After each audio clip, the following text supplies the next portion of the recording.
The Keynote Speech3 will now commence. Mr. Takegahara Keisuke, Executive Fellow, Research Institute of Capital Formation, Development Bank of Japan, Inc., will give a presentation. Mr. Takegahara, please. Thank you for kind introduction. So, hello everyone. Thank you for attending our presentation today. My name is Keisuke Takegahara from Development Bank of Japan, DBJ. But I'm today here as a member of Steering Committee of TCFD Consortium. It's a great honor for me to be able to have opportunity to introduce TCFD Consortium at a wonderful venue of TCFD Summit. So, TCFD Consortium was established in May 2019. That was because as interest in disclosure based on the TCFD framework increased, it was thought there was a need for platform or a forum for financial institutions and companies that support a recommendation of TCFD to work together to promote initiatives. So, currently, more than 600 companies, 2/3 of TCFD supporting companies in Japan are participating. In August of this year, the number of TCFD supporting companies in Japan exceeded 1,000. In fact, nearly 30% of companies that support initiative are Japanese companies. As shown in the graph on the right side, so one of the characteristics of Japan is that there are many participants from non-financial institutions. And that is, those who should feel burdened by such a disclosure.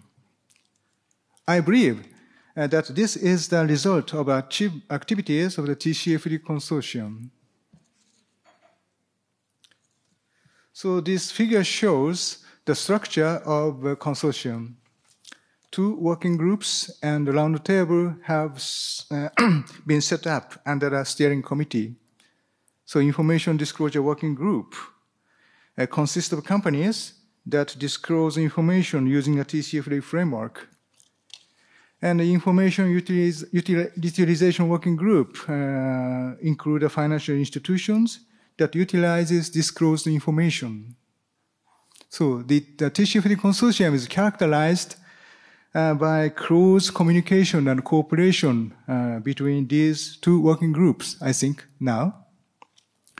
But to be honest, at first, at the beginning of the establishment, the conversation of company side and financial side was awkward, even though they were gathered on the common theme of TCFD.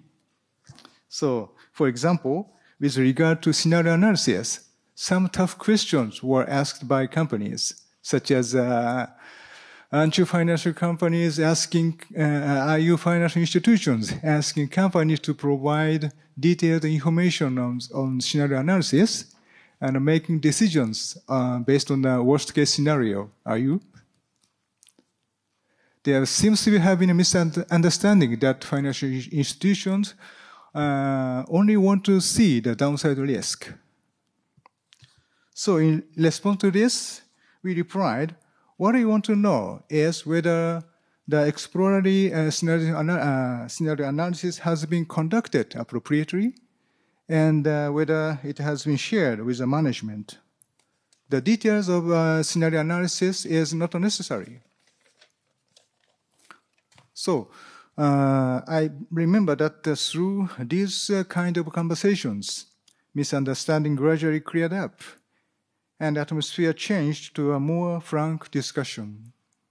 Since then, mutual corporate relationships have been built with financial institutions participating in discussion of guidance on the disclosure side, and companies participating in discussion by financial institutions.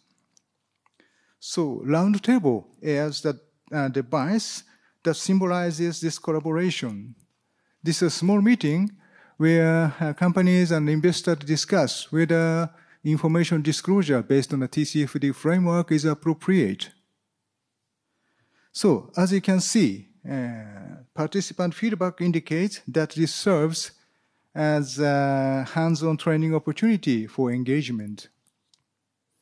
So, this system or mechanism is one of the reasons why the consortium has maintained its centripetal force up until now. So, let me briefly report on the activities of the consortium so far.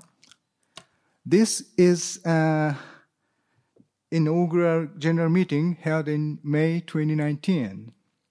More than 400 people participated, including the Minister of Economy, Trade and Industry, as well as the top management of member companies. So in October this year, the first version of the Green Investment Guidance was published, which stipulates how financial institutions should utilize the information disclosed under the TCFD framework. So, for constructive engagement, it emphasizes the importance of focusing not only on risk, but also on opportunities, especially their role in fostering innovation. This guidance is a result, I think, of collaboration between the two working groups I mentioned above. So next year, 2020, the roundtable got on track and its function as a forum for exchanging opinions between companies and investors was strengthened. As a result of this year, the TCFD guidance on the disclosure side, which had been prepared originally under the initiative committee before establishing a consortium, was revised by consortium based on the latest domestic and international knowledge at that time. In addition to adding industry-specific guidance for the 4 industries, for food, banking, life insurance, and non-life insurance, we have selected and published the latest disclosure example, best practices from Japan and overseas. We, on the financial side, are also deeply involved in this work. So through these activities, we became convinced of the effectiveness of dialogue using the TCFD framework. So in July of this year, we announced a statement toward the promotion of more decision-useful TCFD disclosure, and it stressed the importance of a voluntary and flexible disclosure framework. And then last year, in 2021, we fully updated our green investment guidance in light of important development during the period, including our commitment to carbon neutrality by 2050. And various essences such as so-called climate transition strategy, emission management of investment and loan portfolios, so invested financed emissions, and the carbon pricing have been added.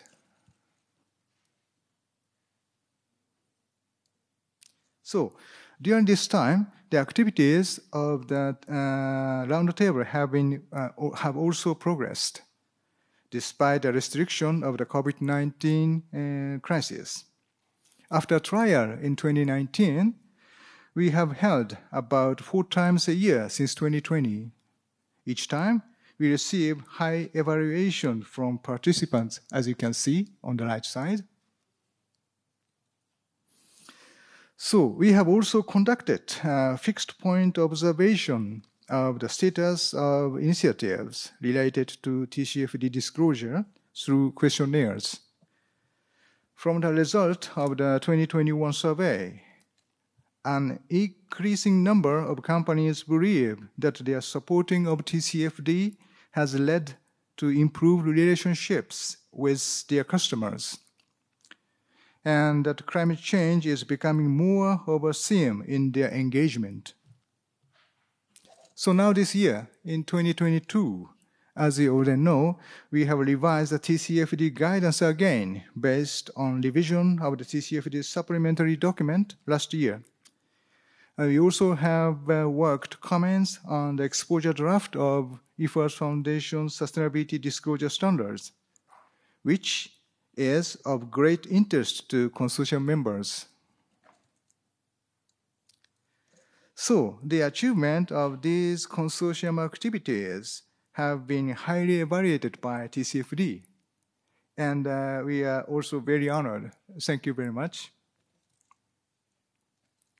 So far, I have explained the result of activities of the consortium, and let me briefly explain the future. So, as you all know, new ESG-related disclosure standards, such as ISSB's sustainability-related disclosure standards and European Union's corporate sustainability reporting directives are or will be being published after another. Many companies also appear to be shifting their attention to these new rules. However, many of the new disclosure standards are based on the TCFD framework. Therefore, it will continue to be extremely important and meaningful for business companies and investors to have discussions and share recognition in line with the TCFD framework. And furthermore, in Japan, due to the revision of the corporate governance code, there are many companies that will respond to the TCFD framework from now on. So I think that a consortium is expected to become even more important. So from this perspective, we are currently considering 3 specific programs to further enhance the activities of the consortium towards 2023. Let me give you a little overview of that. The first is service for companies that are starting full-scale effort to disclose information based on the TCFD framework. We will provide an introductory seminar for companies that are not yet accustomed to climate change-related information disclosure, including small and medium-sized enterprises. The second is the establishment of a human resource development program to train sustainability management experts for companies that have made progress in TCFD disclosure. Under the leadership of Professor Ito, we are planning a highly specialized educational program in collaboration with a university. The third is a platform in which the management of companies promoting sustainability management participates. As with TCFD, the higher the level of effort, the more new issues arise. We would like to provide a forum for high-level managers from various sectors to discuss these new issues. We are envisioning a place where the top management of companies participating in the Human Resource Development Program will gather. So, as I have already explained, the TCFD Consortium was launched as a forum for discussion between industry and finance at one table in the face of the challenge of responding to the TCFD framework. And it has achieved results that exceed expectation, as Ikeda-san explained before. So, we plan to continue to improve our activities in order to contribute to the sophistication of sustainability management in Japan while utilizing the wonderful framework of TCFD. So, we ask for your further understanding and participation and look forward to further cooperation. Thank you very much. Thank you very much, Mr. Takegahara. Lastly, Mr. Peter Bakker, President and CEO, World Business Council for Sustainable Development, will give the closing remark. Mr. Bakker, please. Well, thank you very much. And let me first apologize for taking the floor again. I guess I got this honor because I traveled the longest distance today, but I will just make a few closing remarks if that is okay with you. First and foremost, thank you, Takegahara-san, if I pronounce your name correctly, for the overview of the impressive work of the TCFD consortium here in Japan. It's really a world-leading combined effort that I see unfold here. I also would like to thank Matti, as well as Professor Ito, for taking again the co-hosting of this year's 4th TCFD Summit and bringing such a broad group of interesting speakers together today. I think it was said a couple of times today that the TCFD, since our last TCFD Summit last year, we've seen so much progress. You know, the Glasgow Climate Pact was adopted at COP26. The ISSB was created and launched. The prototypes are out, and we see in now multiple jurisdictions, amongst those here in Japan, that there are national processes and continued conversations around national sustainability frameworks. So a lot to be happy about. I also commend Japan with achieving the highest numbers of TCFD supporting organizations, more than 1,000 out of 3,400 in the world. And as frameworks proliferate and cover an increasing range of issues, from Scope 3 emissions to avoided emissions, collaboration and convergence will be critical. And I think TCFD has a key role to play in supporting enhanced climate-related disclosures. And I really want to thank again the TCFD Consortium's work and the launch of the TCFD Guidance 3.0, as I'm sure this will further enhance the guidance that will provide critical support to companies as they expand their TCFD disclosures. I think also the last year has not only showed us progress, it has also made it clear how important it is to understand and respond to climate-related risks, as they are directly now impacting the resilience of global supply chains of businesses. Whether it's the ongoing geopolitical conflicts that have emphasized the importance of decarbonization and low-carbon energy for energy security, or the extreme weather events, floodings, typhoons, heat waves, that have demonstrated the consequences of unchecked climate change. And we see more and more governments, again here in Japan, but elsewhere as well, are now focusing on creating the means by which policy, regulation, and transition finance can provide an enabling environment for business and innovation and sustainable solutions. I think the identification and assessment and the management of climate-related risks is now becoming a key competency for business, as well as for investment decision-making.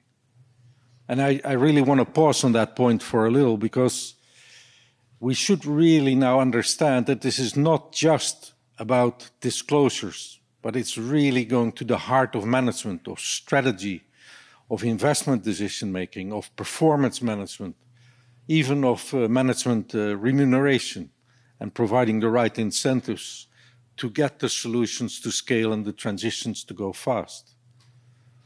But if we focus on the disclosures, it's important to understand that we still have work to do in understanding the potential financial impacts, making connections from these disclosures to the balance sheets, the cash flow, and income statement. And this, to me, is one of the reasons why the work of the IFRS Foundation, the ISSB, that we've heard about today from both Emmanuel, Faber, as well as Katie here on stage, is so important. The ISSB Climate Exposure Draft addresses the connection between climate-related risks and opportunities with the financial positions and performance. I believe that link will flow into the valuation and really catalyze finance to flow to climate solutions.